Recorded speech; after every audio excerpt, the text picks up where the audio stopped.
So feedback கேட்க போகிறேன். So இவங்க தான் திருவத்தூர்லேருந்து வந்திருக்க ரூபி மேம். ரூபி கிளினிக் வந்து ரன் பண்ணிகிட்டு இருக்காங்க. ஸோ எப்படி இருந்தது மேம் கிளாஸஸ்? செம்மையாக அந்த மாதிரி சூப்பராக இருந்துச்சு கிளாஸஸ்ஸு. எனக்கு ரொம்ப ஈஸியாக புரிகிற மாதிரி கிளாஸஸ் கொடுத்தீங்க. ரொம்ப பெரிய விஷயமா நினச்சிட்டு இருந்தது.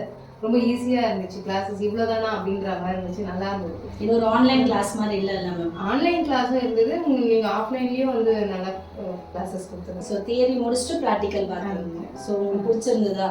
ப்ராக்டிக்கல்லாம் ரொம்ப நல்லா இருந்துச்சு. என் கை பிடிச்சி எனக்கு எதுவுமே அந்த லேசர்லாம் ரொம்ப பயமாக இருந்துச்சு பிடிக்கிறதுக்கு. அதெல்லாம் ரொம்ப ஈஸியாக எனக்கு ஹேண்டில் பண்ணி கொடுத்தீங்க. ஸோ இவ்வளோதாங்க ஃபீட்பேக். ஸோ ஸ்டூடெண்ட்ஸ்க்கு வந்து கண்டிப்பாக ரெக்கமெண்ட் பண்ணுறீங்களா? கண்டிப்பாக நீங்கள் தைரியமாக வந்து பண்ணலாம். காஸ்மெட்டாலஜி பயம் இருக்கும், ரொம்ப கஷ்டமாக இருக்கும், அப்படிலாம் யோசிக்க வேணாம். ரொம்ப ஈஸி பண்ணும்போது வந்து ரொம்பவே ஈஸியாக இருக்குது. ஸோ 1-on-1 கிளாஸ் சூஸ் பண்ணணும்னா லேண்டட் அகாடமி சூஸ் பண்ணுங்கள். தேங்க்யூ.